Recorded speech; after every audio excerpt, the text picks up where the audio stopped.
Chapter 18. Annabeth Does Obedience School. We stood in the shadows of Valencia Boulevard, looking up at gold letters etched in black marble, DOA Recording Studios. Underneath, stenciled on the glass doors, no solicitors, no loitering, no living. It was almost midnight, but the lobby was brightly lit and full of people. Behind the security desk sat a tough-looking guard with sunglasses and an earpiece. I turned to my friends. "Okay, you remember the plan." "The plan?" Grover gulped. "Yeah, I love the plan." Annabeth said, "What happens if the plan doesn't work?" "Don't think negative."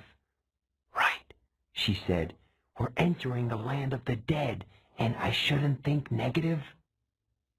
I took the pearls out of my pocket, the 3 milky spheres the Nereid had given me in Santa Monica. They didn't seem like much of a backup in case something went wrong. Annabeth put her hand on my shoulder. "I'm sorry, Percy. You're right.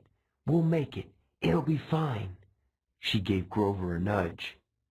"Oh, right," he chimed in. "We got this far. We'll find the master bolt and save your mom. No problem." I looked at them both and felt really grateful.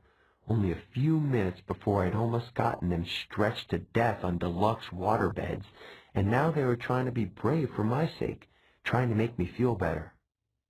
I slipped the pearls back in my pocket. Let's whoop some underworld butt. We walked inside the DOA lobby. Muzak played softly on hidden speakers. The carpet and walls were steel gray. Pencil cactuses grew in the corners like skeleton hands. The furniture was black leather, and every seat was taken. There were people sitting on couches, people standing up, people staring out the windows or waiting for the elevator. Nobody moved or talked or did much of anything. Out of the corner of my eye, I could see them all just fine, but if I focused on any one of them in particular, they started looking transparent. I could see right through their bodies. The security guard's desk was a raised podium, so we had to look up at him. He was tall and elegant, with chocolate-colored skin and bleached blonde hair shaved military style. He wore tortoiseshell shades and a silk Italian suit that matched his hair. A black rose was pinned to his lapel under a silver name tag. I read the name tag and looked at him in bewilderment. "Your name is Chiron?" He leaned across the desk. I couldn't see anything in his glasses except my own reflection, but his smile was sweet and cold, like a python's, right before it eats you. "What a precious young lad." He had a strange accent, British maybe, but also as if he had learned English as a second language. "Tell me, mate, do I look like a centaur?" "No." "Sir," he added smoothly. "Sir," I said. He pinched the name tag and ran his finger under the letters. "Can you read this, mate? It says Charon. Say it with me. Charon." "Charon. Amazing. Now, Mr. Charon." "Mr. Charon," I said. "Well done." He sat back. "I hate being confused with that old horse man. And now, how may I help you, little dead ones?" His question caught in my stomach like a fastball. I looked at Annabeth for support. "We want to go to the underworld," she said. Karen's mouth twitched. "Well, that's refreshing." "It is?" she asked. "Straightforward and honest. No screaming. No, there must be a mistake, Mr. Charon." He looked us over. "How did you die, then?" I nudged Grover. "Oh," he said, drowned in the bathtub." "All 3 of you?" Karen asked. We nodded. "Big bathtub." Karen looked mildly impressed. I don't suppose you have coins for passage. Normally with adults, you see, I could charge your American Express or add the ferry price to your last cable bill, but with children, alas, you never die prepared. Suppose you'll have to take a seat for a few centuries. Oh, but we have coins. I set 3 golden drachmas on the counter, part of the stash I'd found in Krusty's office desk. Well now, Karen moistened his lips. Real drachmas. Real golden drachmas. I haven't seen these in... His fingers hovered greedily over the coins. We were so close. Then Karen looked at me. That cold stare behind his glasses seemed to bore a hole through my chest. Here now, he said. You couldn't read my name correctly. Are you dyslexic, lad? No, I said. I'm dead. Karen leaned forward and took a sniff. You're not dead. I should have known. You're a godling. We have to get to the underworld, I insisted. Karen made a growling sound deep in his throat. Immediately, all the people in the waiting room got up and started pacing, agitated, lighting cigarettes, running hands through their hair, or checking their wristwatches. Leave while you can, Karen told us. I'll just take these and forget I saw you. He started to go for the coins, but I snatched them back. No service, no tip. I tried to sound braver than I felt. Karen growled again, a deep, blood-chilling sound. The spirits of the dead started pounding on the elevator doors. It's a shame, too, I sighed. We had more to offer. I held up the entire bag from Krusty's stash. I took out a fistful of drachmas and let the coins spill through my fingers. Karen's growl changed into something more like a lion's purr. Do you think I could be bought, godling? Just out of curiosity, how much have you got there? A lot, I said. I bet Hades doesn't pay you well enough for such hard work. Oh, you don't know the half of it. How would you like to babysit these spirits all day? Always, please don't let me be dead, or please let me across for free. I haven't had a pay raise in 3,000 years. Do you imagine suits like this come cheap? You deserve better, I agreed. A little appreciation, respect, good pay. With each word, I stacked another gold coin on the counter. Karen glanced down at his silk Italian jacket, as if imagining himself in something even better. I must say, lad, you're making some sense now, just a little. I stacked another few coins. I could mention a pay raise while I'm talking to Hades. He sighed. The boat's almost full anyway. I might as well add you 3 and be off. He stood up, scooped our money, and said, Come along.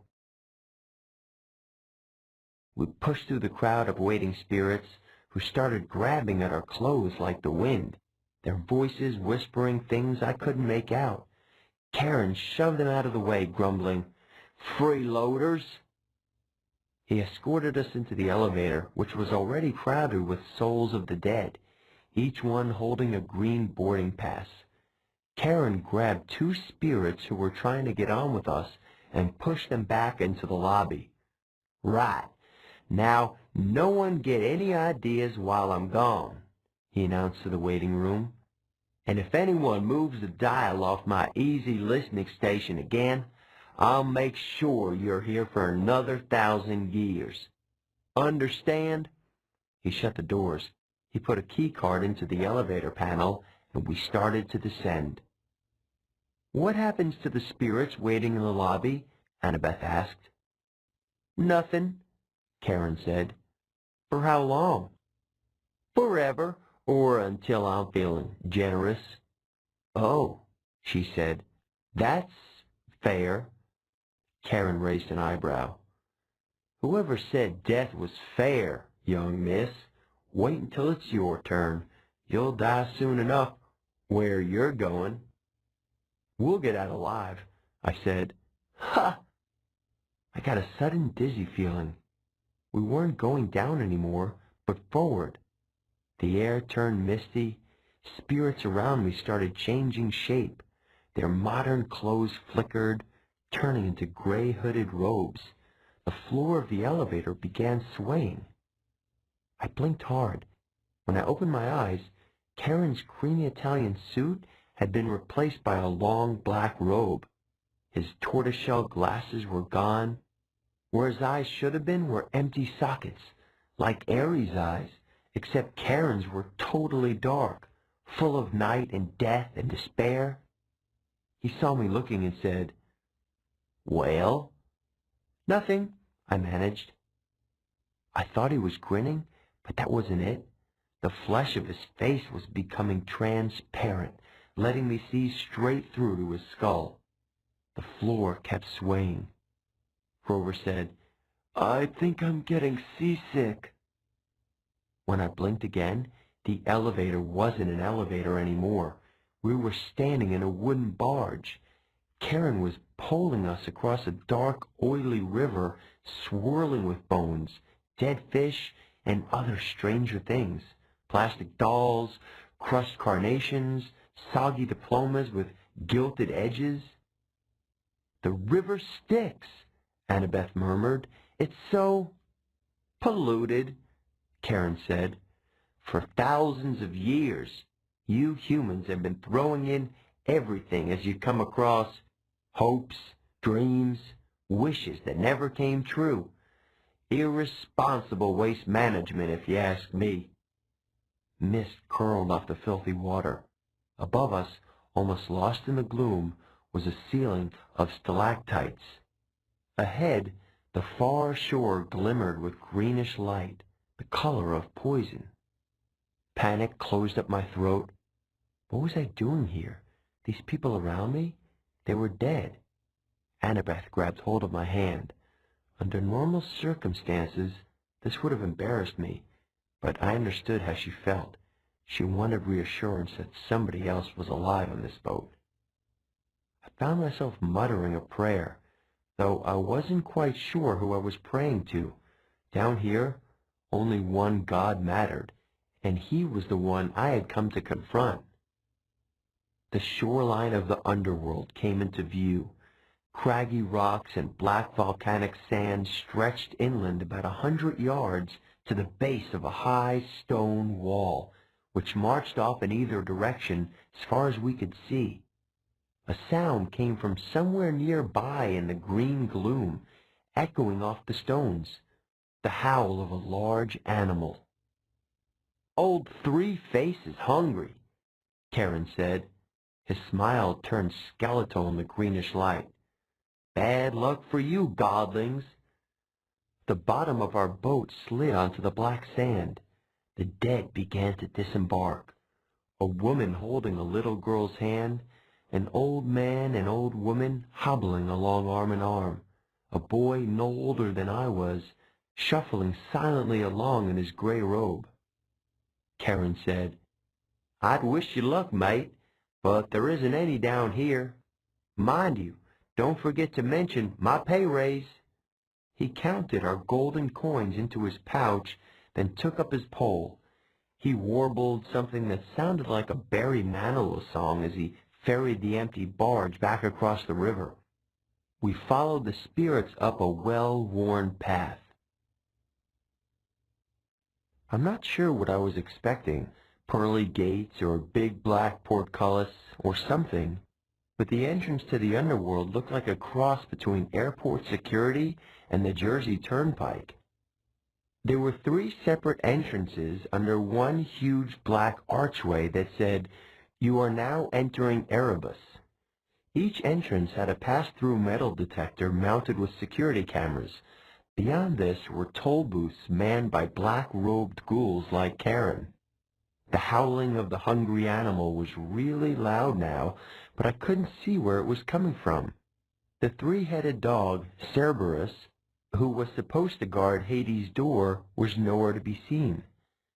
The dead queued up in the 3 lines, 2 marked attendant on duty, and 1 marked easy death.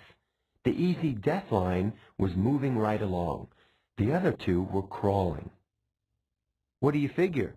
I asked Annabeth. "The fast line must go straight to Asphodel," she said. "No contest. They don't want to risk judgment from the court because it might go against them." "There's a court for dead people?" "Yeah, 3 judges. They switch around who sits on the bench. King Minos, Thomas Jefferson, Shakespeare, people like that. Sometimes they look at a life and decide that person needs a special reward, the fields of Elysium. Sometimes they decide on punishment, but most people, well, they just lived. Nothing special, good or bad, so they go to Asphodel." "And do what?" Grover said, "Imagine standing in a wheat field in Kansas forever." "Harsh," I said. "Not as harsh as that," Grover muttered. "Look." A couple of black-robed ghouls had pulled aside one spirit and were frisking him at the security desk. The face of the dead man looked vaguely familiar. "He's that preacher who made the news, remember?" Grover asked. Oh, yeah. I did remember now. We'd seen him on TV a couple of times at the anti-academy dorm. He was this annoying televangelist from upstate New York who'd raised millions of dollars for orphanages and then got caught spending the money on stuff for his mansion, like gold-plated toilet seats and an indoor putt-putt golf course. He died in a police chase when his Lamborghini for the Lord went off a cliff. I said, "What are they doing to him?" "Special punishment from Hades," Grover guessed. "The really bad people get his personal attention as soon as they arrive. The kindly ones will set up an eternal torture for him." The thought of the Furies made me shudder. I realized I was in their home territory now. Old Mrs. Dodds would be licking her lips with anticipation. "But if he's a preacher," I said, "and he believes in a different hell—" Grover shrugged. "Who says he's seeing this place the way we're seeing it? Humans see what they want to see. You're very stubborn, persistent, that way." We got closer to the gates. The howling was so loud now, it shook the ground at my feet, but I still couldn't figure out where it was coming from. Then, about 50 feet in front of us, the green mist shimmered. Standing just where the path split into 3 lanes was an enormous shadowy monster. I hadn't seen it before because it was half transparent, like the dead. Until it moved, it blended with whatever was behind it, only its eyes and teeth looked solid, and it was staring straight at me. My jaw hung open. All I could think to say was, "He's a Rottweiler." I'd always imagined Cerberus as a big black mastiff, but he was obviously a purebred Rottweiler, except, of course, that he was twice the size of a woolly mammoth, mostly invisible, and had 3 heads. The dead walked right up to him, no fear at all. The attendant on duty lines parted on either side of him. The easy death spirits walked right between his front paws and under his belly, which they could do without even crouching. "I'm starting to see him better," I muttered. "Why is that?" "I think," Annabeth moistened her lips, "I'm afraid it's because we're getting closer to being dead." The dog's middle head craned toward us. It sniffed the air and growled. "It can smell the living," I said. "But that's okay," Grover said, trembling next to me, "because we have a plan." "Right," Annabeth said. I'd never heard her voice sound quite so small. "A plan." We moved toward the monster. The middlehead snarled at us, then barked so loud my eyeballs rattled. "Can you understand it?" I asked Grover. "Oh, yeah," he said. "I can understand it. What's it saying?" "I don't think humans have a 4-letter word that translates exactly."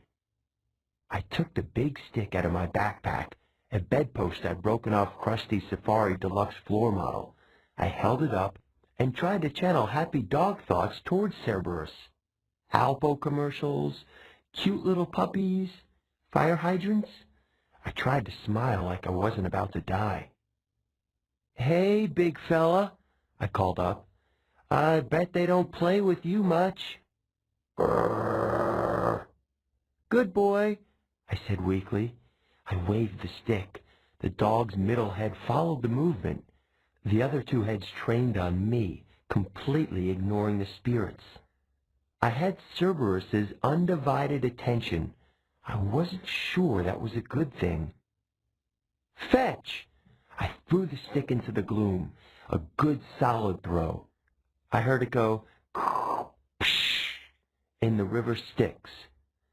Cerberus glared at me, unimpressed. His eyes were baleful and cold. So much for the plan.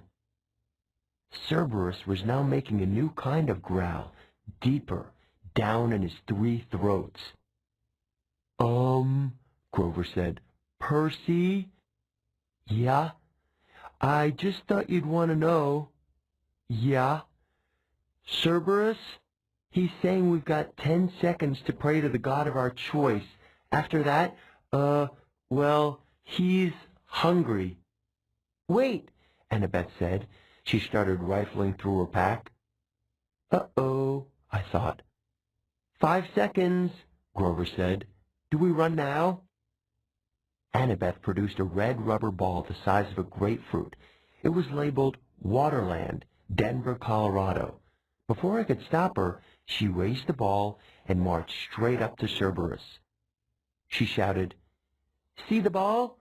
You want the ball, Cerberus? Sit!" Cerberus looked as stunned as we were. All three of his heads cocked sideways, 6 nostrils dilated. "Sit!" Annabeth called again.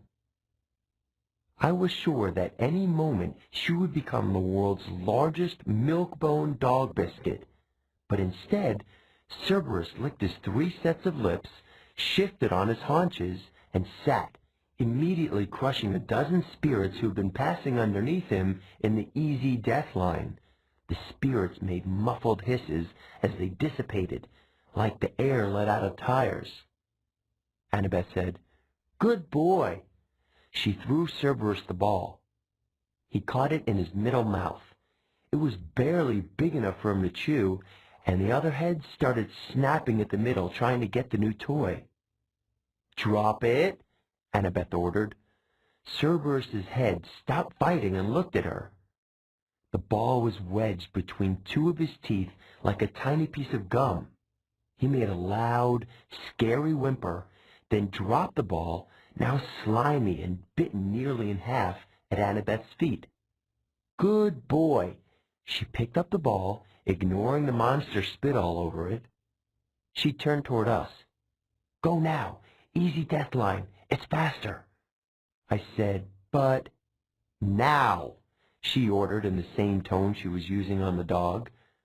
Grover and I inched forward warily. Cerberus started to growl. "Stay," Annabeth ordered the monster. "If you want the ball, stay." Cerberus whimpered, but he stayed where he was. "What about you?" I asked Annabeth as we passed her. "I know what I'm doing, Percy," she muttered. "At least I'm pretty sure." Grover and I walked between the monster's legs. "Please, Annabeth," I prayed, "don't tell him to sit again." We made it through. Cerberus wasn't any less scary looking from the backside. Annabeth said, "Good dog." She held up the tattered red ball and probably came to the same conclusion I did. If she rewarded Cerberus, there'd be nothing left for another trick. She threw the ball anyway. The monster's left mouth immediately snatched it up, only to be attacked by the middle head while the right head moaned in protest. While the monster was distracted, Annabeth walked briskly under its belly and joined us at the metal detector. "How'd you do that?" I asked her, amazed. "Obedience school," she said breathlessly, and I was surprised to see there were tears in her eyes.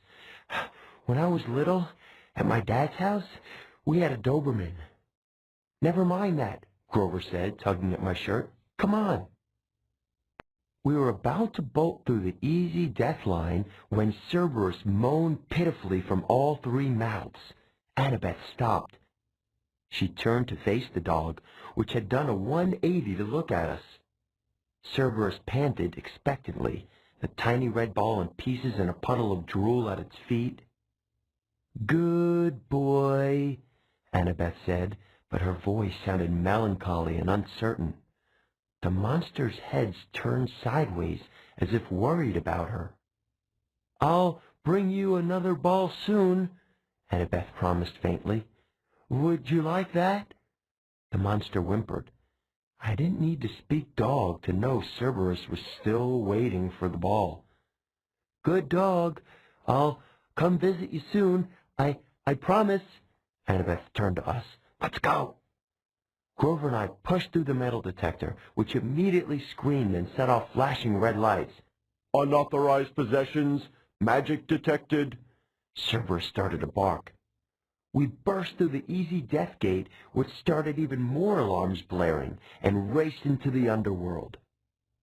A few minutes later, we were hiding, out of breath, in the rotten trunk of an immense black tree as security ghouls scuttled past, yelling for backup from the Furies.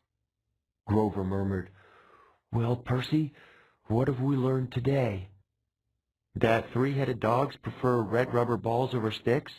"No," Grover told me. "We've learned that your plans really, really bite." I wasn't sure about that. I thought maybe Annabeth and I had both had the right idea. Even here in the underworld, everybody, even monsters, needed a little attention once in a while. I thought about that as we waited for the ghouls to pass. I pretended not to see Annabeth wipe a tear from her cheek as she listened to the mournful keening of Cerberus in the distance, longing for his new friend.